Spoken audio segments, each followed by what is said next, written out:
war bugs, the Russian. Oh God, it's just. I'm already laughing. I'm already laughing at this. I'm trying not to because this has been the source of the greatest amusement I've ever had. The Russian Navy sucks. North Korea edition with Laser Pig. And apparently, from what I understand from history of everything, Laser Pig gave us some very insightful commentary, which I have my own theory on what's gonna happen when we get to that part of the video. But guys, if you haven't seen the news, I can't bring the picture up because every single time I see that picture, I just start I start crying laughing. I just start crying laughing. I can't stop. So guys, we're gonna jump right in. We're gonna listen to History of Everything tell us about the greatest project North Korea ever embarked on as far as naval warfare goes. And we're gonna see how they made the world's first destroyer submarine convertible. It's awesome. Let's go. Freedom. Do you? Because I like freedom. I love freedom. And you know what helps with freedom? What? Cars. Yes. Cars help with freedom. He has met his goal and exceeded it. I'm just saying. Link is going to be in the description down below. I'm just saying. Cars for Ukraine specifically reached out to him. Guys, I had to take a break for a second there, step away, and just go check. But yes, he has exceeded what he was looking for. But that doesn't mean that, can't do more than that. Guys, I'm just going to let this play. But, yeah, Cars for Ukraine reached out to History of Everything specifically. Once again, links are going to be in the description down below. Check this out. It's a great way to help. It's a great way to help. Particularly cars that can be modified in such ways that the Top Gear guys would be very impressed by. Oh, yeah. And for that reason, I'm assisting with the summer initiative to raise funds through Car for Ukraine. Now, it's our goal to raise 11,000 euros. Now, I know that's a lot, so I don't expect us to hit it. I just hope we have a fair crack over the next 8 or so weeks to go towards a car for Ukraine. Now, there will be some incentives along the way that I will announce with upcoming videos, including weeks where the top donation will get something free from my merch store. Watch out for those donations. Or also a couple of other things that I may have in the works, including a large live stream, which I'm semi-planning off the top of my head. Now, there are some initiatives, though, to get you donating already. So anyone who donates 100 euros will get a special pin with my logo on the little card and the pin itself. Now, these kinds of vehicles, they go to places like Pokrovsk, Chasiv Yar, Liman. I'm gonna sneeze.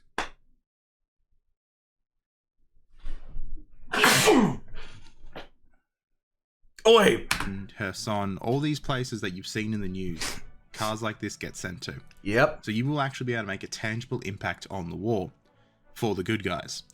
You want a collectible patch? Well, you can get that too for everyone who contributes 100 euros or about 110 US as well. For the first 50 who donate 250 euros or $275 or more, they'll be able to receive a special signed patch from the unit. Now, this is 50 patches across 8 different donation schemes, so you got to get in really quick to get these. If you want that, don't wait. And lastly, if you spend 2,500 euros, you'll be able to brand a truck on one side with whatever you want. Your logo, name, country's flag, whatever you want. It will be your truck effectively, and you'll get updates on the truck, what it's up to, and effectively what it's doing in the war. These trucks are so important. So important. I can't stress enough for Kazivac, for support, for the men. It genuinely saves lives. These trucks save lives. I've seen just how important they are in person. Pin link in the comments and in the description. Can't thank you enough to everyone who's already donated and those who will donate. Back to the video. I'd like to applaud everybody who is coming over from History of Everything, who was introduced me by History of Everything, who basically got on board with this initiative. I'd like to applaud all of you. I am not a fan of war. I have made that explicitly clear. I have made that very, very clear in my time here. But Well, yeah, like from as far as I go, I'm standing with Ukraine on this. They were forced into this war. Um, and to be blunt, Putin needs to just not like there's a lot about this world that drives me nuts, but he's one of those things. And the sheer fact of the matter is, they are in an unprovoked war. They did nothing to deserve it. It's just the ego of one man. So, and that's what's caused all this devastation and death. So, I personally think we should just let Poland go deal with the problem. I mean, because Poland would gladly. Sorry, I'm a little bit like I'm trying not to say too much, but at the same time, you guys get it. Oh yeah, yeah. This was too to funny. Sit up and watch the Zimbabwe versus England Test cricket match. Hooray! Well, match is a strong way of describing the English annihilation of Zimbabwean cricket's hopes and dreams, but the funniest thing just happened. And it is 10 p.m. at night. Yes. Now, to preface, this quite literally happened at the time of recording less than 4 hours ago. 4 hours. So, if things are wrong in hindsight as news comes out, it's brand new news. So yes. You know why. But North Korea just bottled its navy so hard, I can hear the ghost of Admiral Rossosvensky screaming. And the best part? This newfangled boat thing was built with the backing of none other than the pure expertise, the genius, if you will, of the Russian Navy. Oh, yeah. That's right, kids. It's time for the Russian Navy Sucks on tour. We're going to North Korea. Yes! Yes.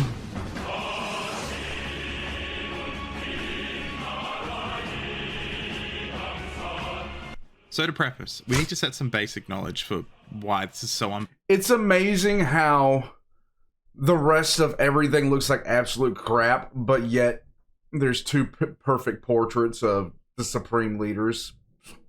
Unbelievably funny. See, the thing is, a little while ago, North Korean soldiers began showing up in numbers in eastern Ukraine, which, while mental, seemed to not make anyone care too much, even though it quite literally is a case of North Korea invading Europe. But sure, United Nations, you keep being your useful self. Anywho, the price that Russia was paying for this kind of help is something that people have been wondering for quite a while. I mean, you don't just get an ego-driven Nepo baby dictator to give up his soldiers for your vanity project for nothing. And that brings us to this Look how fucking stupid he looks. Thing. The Cho Hyun class destroyer. I am definitely saying that wrong. Well, really, it's a frigate playing big boy. As it's really about is. 5,000 tons with VLS armed missiles and some other fangly-dangly bits. Mostly a phased radar array, but we question whether or not it actually does something. It probably doesn't. We're not sure. Either way, it's if the Moskva is anything to go by, that gun at the front is just a cardboard mock-up. the most powerful vessel by far ever operated by the North Koreans. No, don't laugh. They're really trying. They are. The North Korean People's Navy, or the Korean People's Navy, aka the KPN, is a bit of a mess though. And it's divided into two geographically distinct fleets. The East Sea Fleet, which operates in the Sea of Japan, and the West Sea Fleet, which patrols the Yellow Sea. Now on paper, there's about 700 plus ships in this navy. Mostly canoes. But they are effectively two fleets isolated from one another due to the Korean Peninsula's geography with no direct waterways linking the coasts.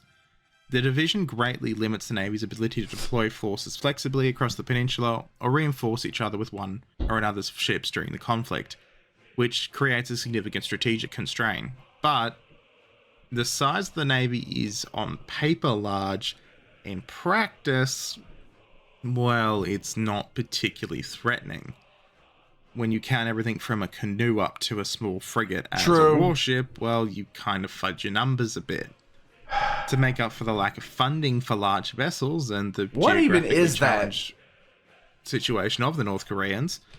That seriously looks like a plastic pontoon. I'm not even kidding. The KPN operates one of the world's largest submarine fleets by number. See, that's the thing, by number again. However, this force consists of mostly small, outdated vessels with limited combat capabilities. Amongst these are the old Soviet-designed Romeo-class diesel-electric submarines some of which date back to the 1950s. More modern though, still very rudimentary, are the Sang-O class coastal submarines, which are used for The wife is upstairs getting her office prepared, so if you hear noise from up there, that's her. reconnaissance and infiltration missions. Yeah. And also, kidnapping people, but that's a whole other thing. Perhaps the most notorious submarines in their arsenal are the Yono-class mini-subs, or effectively one journey wonder submarines. And they are believed to have played a part in the 2010 sinking of the South Korean warship the Cheonan, Cheonan. I really can't speak Korean. I am so sorry for my Don't worry about it, my Korean guy. viewers. Which resulted in the deaths of 46 South Korean sailors and significantly escalated the tensions across the Korean peninsula. As it But does. we don't know for sure if that kind of submarine sank the ship or not. Again, it's North Korea. There's a lot of cloak and daggers going on. The North Korean surface fleet, meanwhile, though, is composed of a large number of small, very fast ships such as torpedo boats, missile boats, and patrol craft. Most of these ships, though, like I said before, are extremely outdated, kind of held together by hopes and dreams. Right. And these older missiles, like the Styx missile from the USSR, if they're not really old and outdated... Which, I have news for you. If the Styx gets launched at you, congratulations. You might get a fireworks show, but you might not see it because the damn thing can't lock onto anything. They're relatively new but undergunned Chinese export versions of effectively older copies of Soviet ships or slightly newer Chinese designs. It's not the most impressive arsenal, put it that way.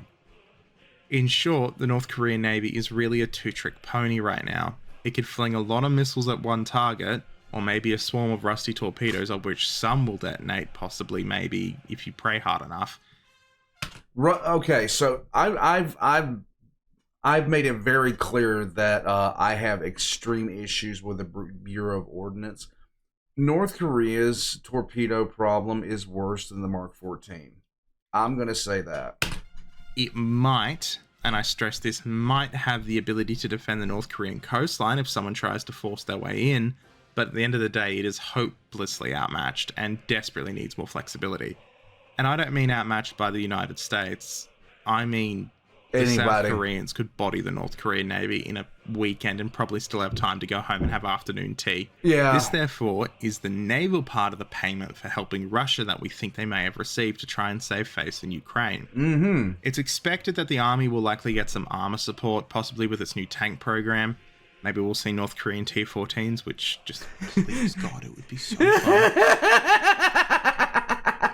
Please. You don't even have Russian T-14s. And the Air Force might get the Su-57 No, if they it can ever won't. build more than 6 of the things that stay in the air for a long period of time, or maybe an older model Sukhoi that the Russians are retiring because they don't have enough competent pilots to use them constantly and they can make some money out of them.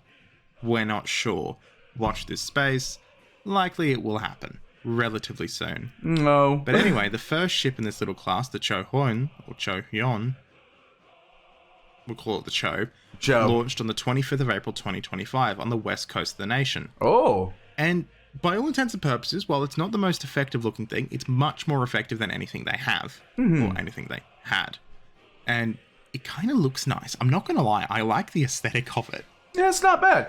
It looks like a very competent little ship for what it's going to do. I mean, it's not going to set any records. It looks like, as far as weapon systems, I can see a few, with the deck gun being like the really big one.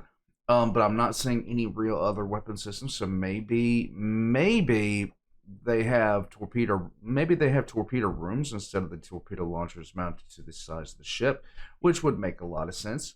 It's an actual practical choice, but I'm not seeing many other weapon systems here. So yeah, I'm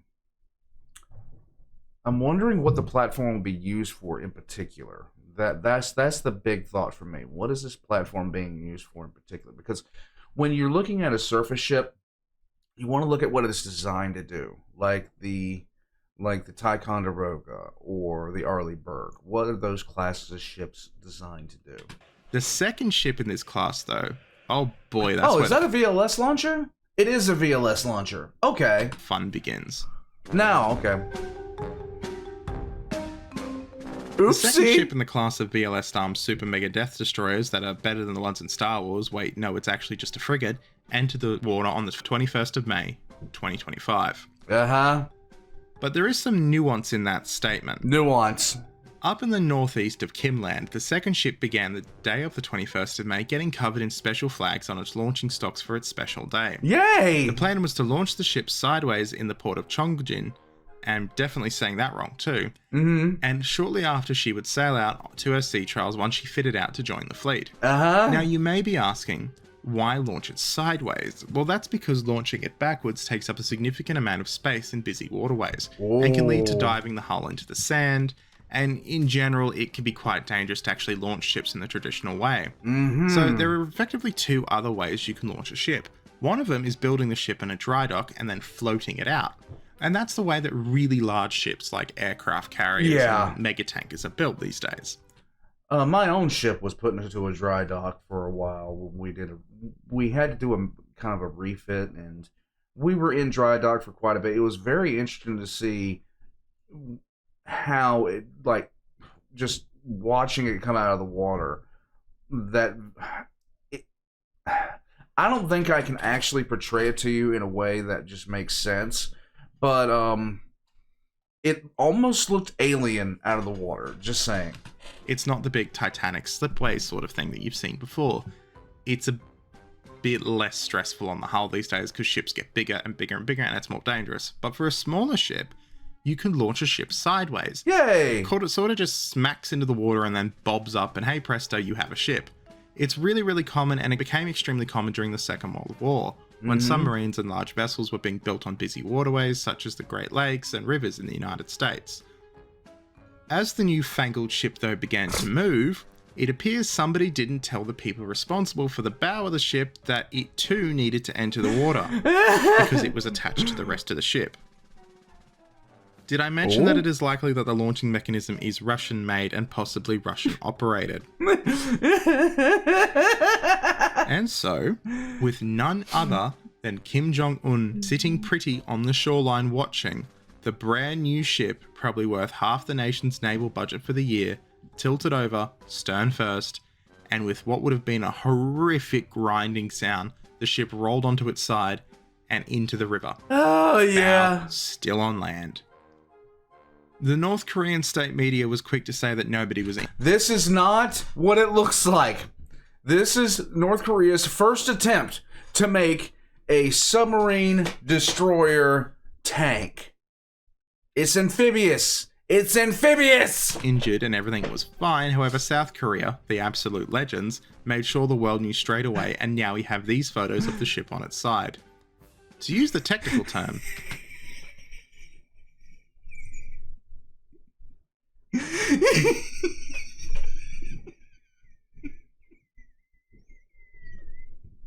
This is still the funniest thing ever. she's rooted. Oh my Now, god. Kimmy is absolutely not having yeah. it. He has taken the sane and rational step of blaming his military officials, his scientists, and the ship. Why are there tarps all over it? I just don't understand.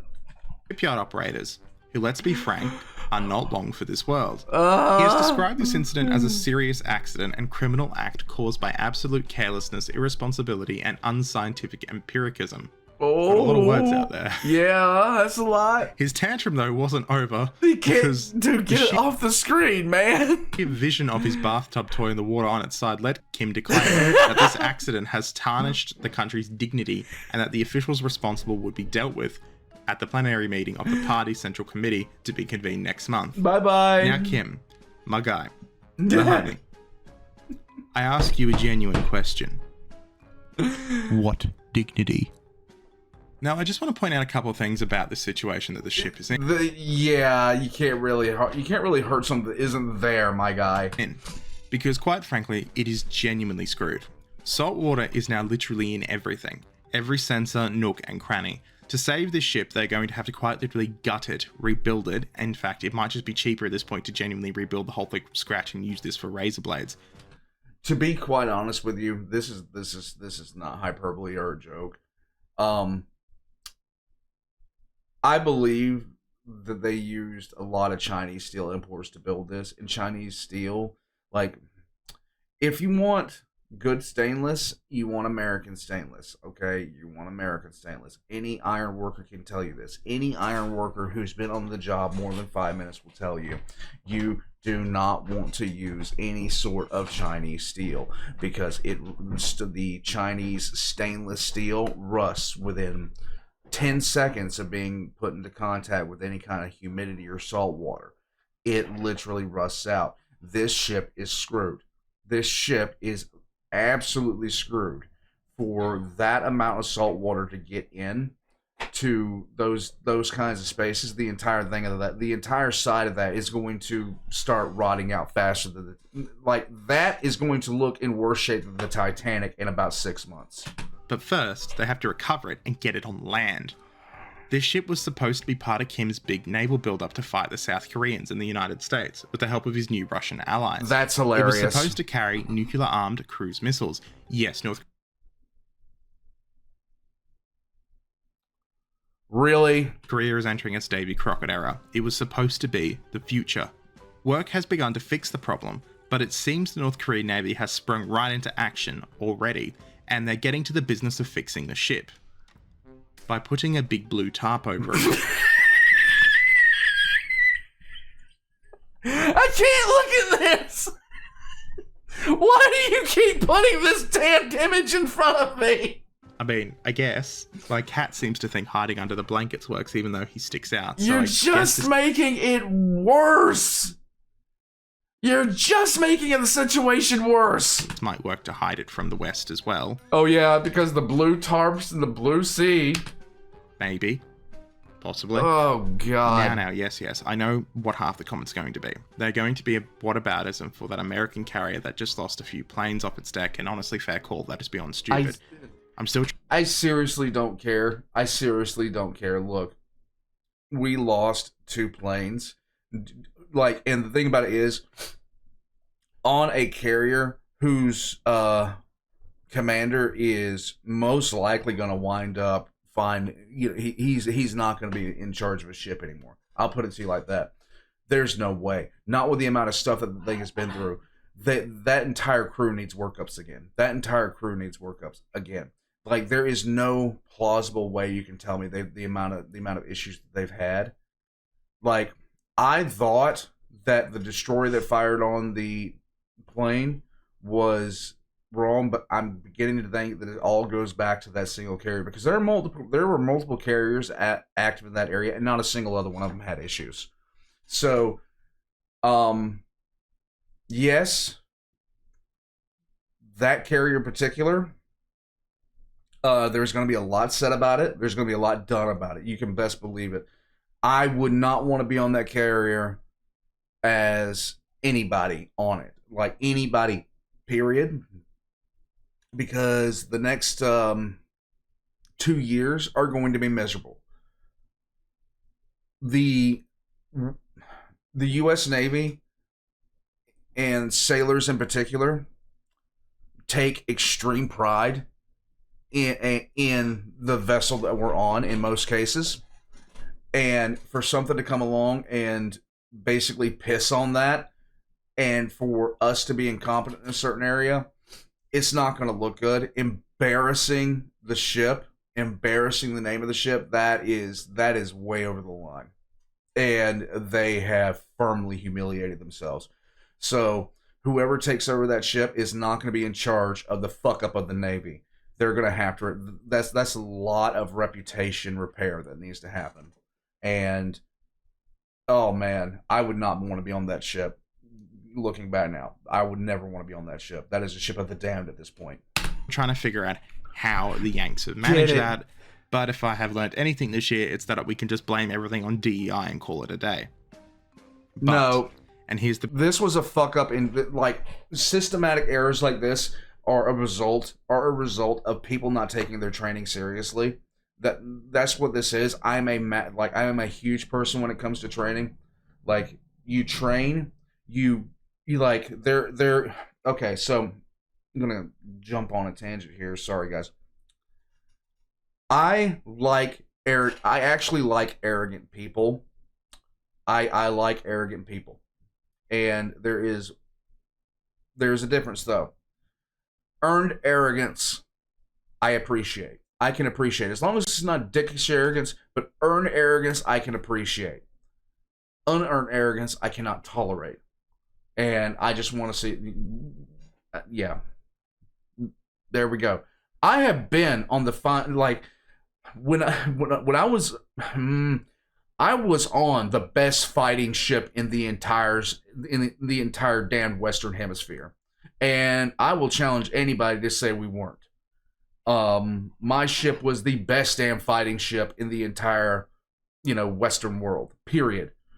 And that was earned because we were that good. Okay, now we weren't that good about 3 years later. I mean, we had a new captain come in at that point, and my life had turned into essentially an endless cesspool of misery. But shutting up, moving on. The big but.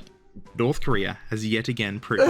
God, I can't look at this picture, man. Maybe, just maybe, you shouldn't reach out to the Russians for assistance, given their remarkable track record when it comes to naval shenanigans. You should reach out to your cousin Jimmy, who has the fucking bass boat. Okay. More than the Russians. In future, North Korea intends to get a either nuclear-powered or nuclear-armed submarine. I've seen reports on both. If it's nuclear-powered, it's probably going to be a second-hand Soviet submarine that the Russians are in the process of retiring or scrapping. Probably some rust bucket Akula. Which, it's not like we need the oceans not full of radiation or anything. Yeah, the hell with it. Or it's going to be nuclear armed, in which case it most likely will be a repeat of the submarine they've allegedly built, where you can only stand in either the front of the boat or the back of the boat because there's a giant missile tube that takes up the center of the boat, and it's an old diesel boat, so it's questionable whether it could fire. Did I mention that North Korean artillery in Ukraine has, in some instances, up to a 50% failure rate for duds? Still dangerous, still kill people. 50% is still half of what we should have it at, but still, I don't trust North Korea to build anything too well when it comes to this stuff. You shouldn't. With that said again, I don't think hearing from me is just quite enough. Okay. I know whose opinion you all really want to hear. So without further ado, I will pass you over to my good friend Laserpig to provide his keen insights on this situation as it rapidly develops in North Korea and the news spreads around the world. It is truly important that we get his deep insights on the situation, because I already told History of Everything what I expect out of Laserpig at this point. Quite frankly, 2 opinions is better than 1. True. Pig, your thoughts?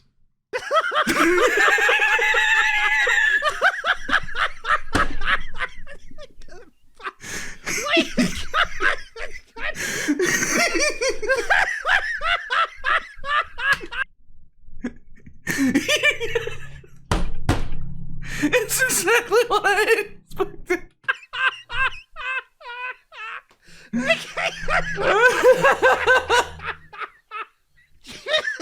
Look at it. Fucking. Oh, I can't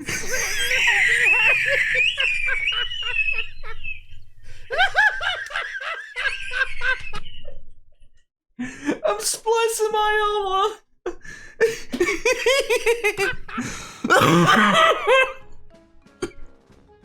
Charming, inspired, I know. unique, and Yeah. incredible. Mm-hmm. We are now informed. Yes.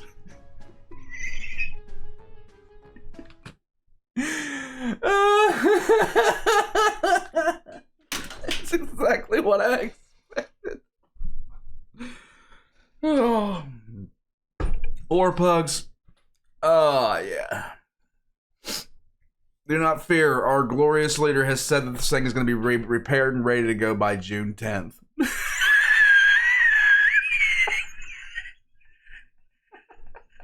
He actually said it'll be ready by June 10th.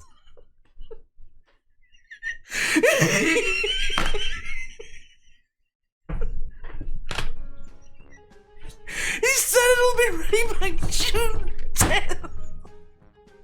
The fuck are you gonna do by June 10th, asshole? know, I was reading an article and he said, yeah, it's gonna be good by June 10th. We're gonna have it back. No, you're not. What? What? That fat ass can't even finish his dinner by June 10th. I got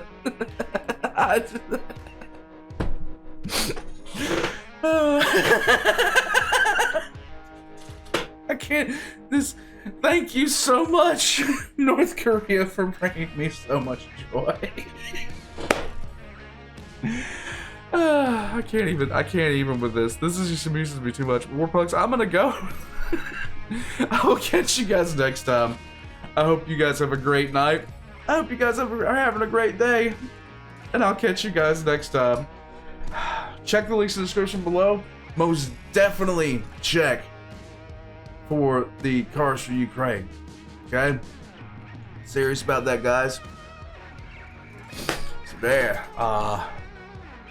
Most definitely check Cars for Ukraine down below. It does help them out a lot. I'll catch you guys next time. They should put it up on eBay. Buyer to pick up.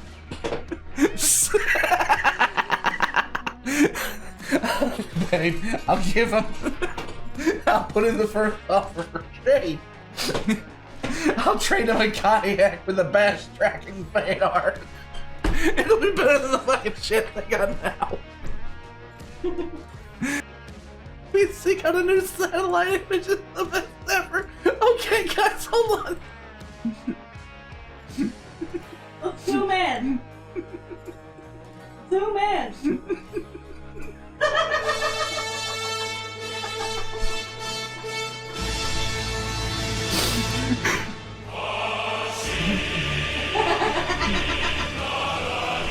But you can't see it as far as everything.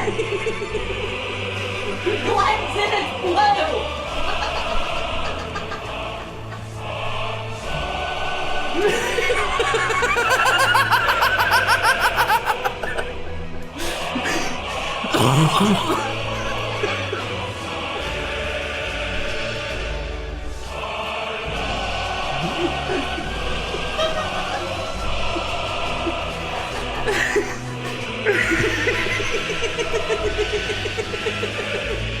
You can even tell the arm over it.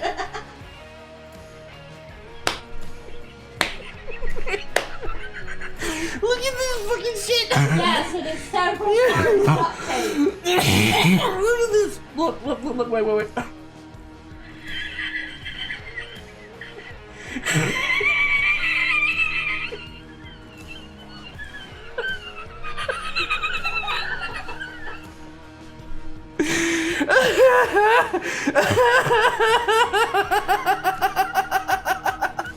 They got little bolts around it. They got little bolts.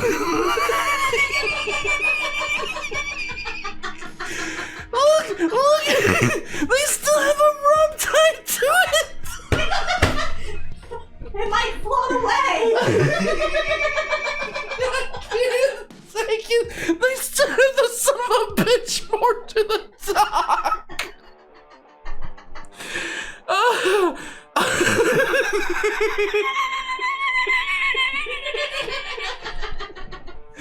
Oh my god! Hold on! I gotta see if he's online. I gotta see if my boy's online. Wait. Oh, please tell me he's online. Oh my god! Please tell me this guy's online right now. Oh my god! Look at how shitty this is. The fucking tarps are worth more than the boat underneath them. At least the tarps are doing their fucking job. Look at this shit.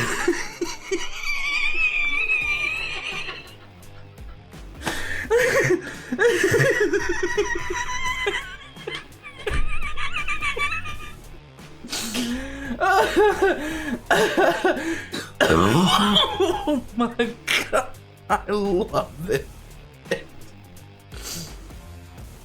Oh, I gotta see if somebody's online. Oh my god.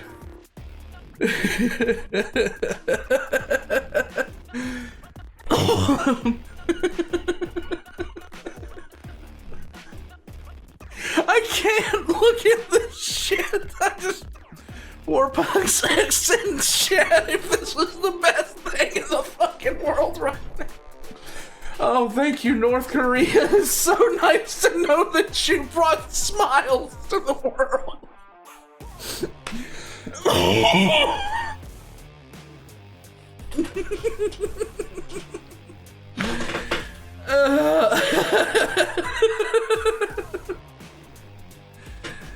Oh my god, that is so perfect. Oh, that is so perfect. Yell when I get to break the news to Yelwin. Yelwin, what you're looking at?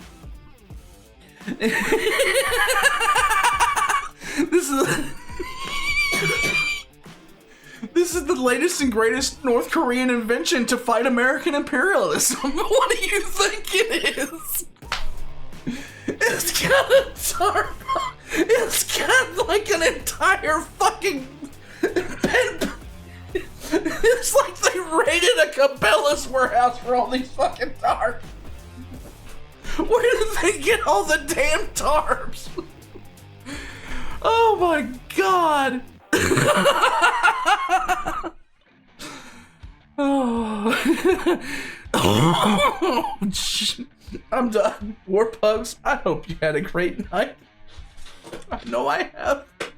This made my fucking day. I will catch you tripped on its way into the nursing home's pool. Oh my god, this will never stop being funny to me. Oh, which would win the Bradley barrel? This has done more damage to my size than a dozen Bradley barrels. Warpugs, I hope you have a great night. I will catch you guys next time. Have a